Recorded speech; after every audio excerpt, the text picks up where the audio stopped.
જય શ્રી કૃષ્ણ. સ્વાગત છે તમારું અમારા નવા વિડીયોમાં.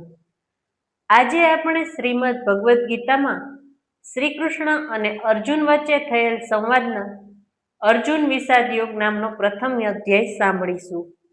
બોલો કૃષ્ણ પરમાત્મા કી જય. ધૃતરાષ્ટ્રે સંજયને પૂછ્યું, હે સંજય, કુરુક્ષેત્રની ધર્મભૂમિમાં યુદ્ધ કરવાની ઈચ્છાથી એકઠા મળેલા મારા અને પાંડુ પુત્રોએ શું કર્યું તે મને કહો.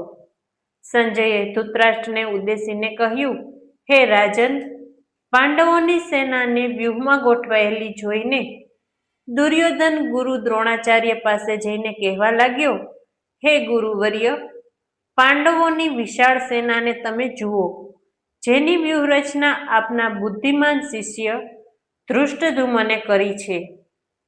આ સેનામાં ભીમ અને અર્જુન જેવા શૂરવીર, સાત્યકી, વિરાટ, દ્રુપદ, ધૃષ્ટકેતુ, ચેકિતાન, કાશીરાજ, પુરુજીત, કુંતીભોજ, શૈબ્ય, યુધામન્યુ, ઉત્તમૌજા, અભિમન્યુને દ્રૌપદીના 5 પુત્રો આદિ તમામ મહારથીઓ છે. આપણી સેનામાં આપ, ભીષ્મ પિતામહ, કર્ણ, કૃપાચાર્ય, અશ્વત્થામા, વિકર્ણ, ભૂરિશ્રવા, જયદ્રથ આદિ મારા માટે પ્રાણ આપનારા શૂરવીરો છે. ભીમથી રક્ષાયેલી પાંડવોની સેના કરતાં આપણી સેના અપર્યાપ્ત છે, છતાં સર્વ બાજુથી ભીષ્મ પિતામહનું રક્ષણ કરો. દુર્યોધનના શબ્દો સાંભળી ભીષ્મ પિતામહે સિંહ ગર્જના કરીને જોરથી પોતાનો શંખ ફૂંક્યો. પછી ચારે બાજુથી એક સામટા શંખ ફૂંકાવા લાગ્યા. ઢોલ, નગારા, મૃદંગ, શરણાઈ અને ગોમુખ વગેરે યુદ્ધોના વાદ્યો વાગવા લાગ્યા. આ વેળાએ પાંડવ સેનામાં સફેદ ઘોડાવાળા મોટા રથમાં બેસી શ્રી કૃષ્ણે 5 જન્ય શંખને અર્જુને દેવદત્ત નામનો શંખ ફૂંક્યો. ભીમે પૌંડ્ર, યુધિષ્ઠિરે અનંત વિજય, નકુલે સુઘોષ ને સહદેવે મણિપુષ્પક તેમજ કાશીરાજે શિખંડીએ, ધૃષ્ટદ્યુમ્ને, વિરાટે, સાત્યકીએ, દ્રુપદે, દ્રૌપદીના પુત્રોએ, અભિમન્યુએ પોતપોતાના શંખો ફૂંક્યા. આ બધા શંખોના ભયંકર અવાજથી પૃથ્વી આકાશ ધ્રુજી ઉઠ્યા. સાથે સાથે કૌરવોના હૃદયો પણ કંપાવા લાગ્યા. યુદ્ધના આરંભમાં ગાંડીવને હાથમાં લઈ અર્જુન શ્રી કૃષ્ણને કહેવા લાગ્યો, હે અચ્યુત, તમે મારા રથને બંને સેનાઓની વચ્ચે ઊભો રાખો, જેથી મારે કોની સામે યુદ્ધ કરવાનું છે હું તેમને જોવા ઈચ્છું છું. સંજયે ધૃતરાષ્ટ્રને ઉદ્દેશીને કહ્યું, હે ભારત, આ સાંભળી શ્રી કૃષ્ણે રથને બંને સેનાની વચમાં ઊભો રાખ્યો. તે પછી અર્જુને ચોતરફ દ્રષ્ટિ ફેરવી. તેણે તેના કાકા, દાદા, ગુરુ, મામા, ભાઈ, પુત્ર, પૌત્રો, સસરા, મિત્રો, બાંધવો આદિને જોઈને શ્રી કૃષ્ણને કહ્યું, શ્રી કૃષ્ણ, આ બંને સેનાઓમાં આપણા સંબંધીઓ યુદ્ધ માટે એકઠા થયા છે. આ જોઈને મારા હાથ પગ ઢીલા થતા જાય છે, મોં સુકાય છે, શરીર ધ્રુજે છે, હાથમાંથી ધનુષ પડી રહ્યું છે ને મારા શરીરમાં આગ ઉઠી છે.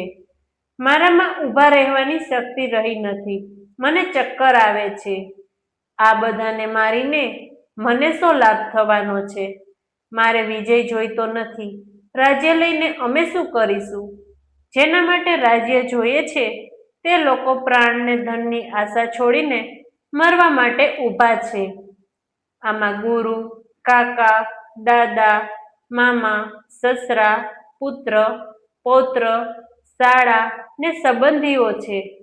આ લોકો મને ભલે મારી નાખે, પરંતુ હું તેમને મારવા ઈચ્છતો નથી. હું સ્વર્ગ, મૃત્યુ કે પાતાળ માટે પણ તેમને મારવા ઈચ્છતો નથી. હે જનાર્દન, ધૃતરાષ્ટ્રના પુત્રોને મારી નાખવાથી શો આનંદ મળે?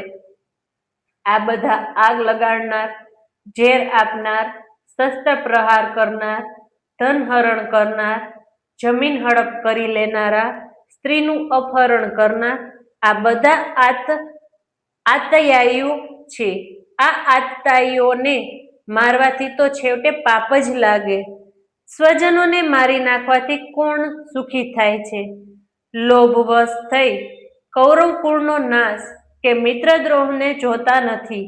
અમે આ જોઈ શકીએ છીએ અને આ પાપમાંથી બચવા વિચારવું જોઈએ.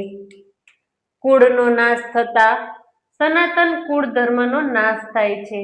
ધર્મનો નાશ થતા પાપનો વધારો થાય છે. પાપનો વધારો થવાથી કુળની સ્ત્રીઓ વ્યભિચારિણી થાય છે. સ્ત્રી વ્યભિચારિણી થવાથી વર્ણશંકર પ્રજા જન્મે છે.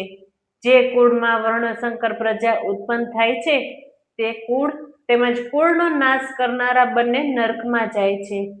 સનાતન જાતિ ધર્મને કુળ ધર્મનો પણ નાશ થાય છે. કુળ ધર્મનો નાશ થવાથી હંમેશને માટે નરકમાં વાસ થાય છે. ખરેખર દુઃખની વાત છે કે રાજ્ય સુખના લોભમાં અમે સ્વજનોની હત્યા કરવા તત્પર બન્યા છીએ. એનાથી ઉચિત એ છે કે આ કૌરવો શસ્ત્રોથી મને મારી નાખે. સંજયે ધૃતરાષ્ટ્રને ઉદ્દેશીને કહ્યું, હે રાજન, આમ કહી તે પળે અર્જુને યુદ્ધભૂમિમાં ધનુષ બાણ મૂકી દીધા અને દુઃખી થતા તે રથમાં પોતાને સ્થાને પાછલી બેઠક પર આવીને બેસી ગયો. શ્રીમદ ભાગવદ ગીતાના શ્રી કૃષ્ણ અર્જુન વચ્ચે થયેલ સંવાદમાં અર્જુન વિષાદ યોગ નામનો પ્રથમ અધ્યાય સંપૂર્ણ થાય છે.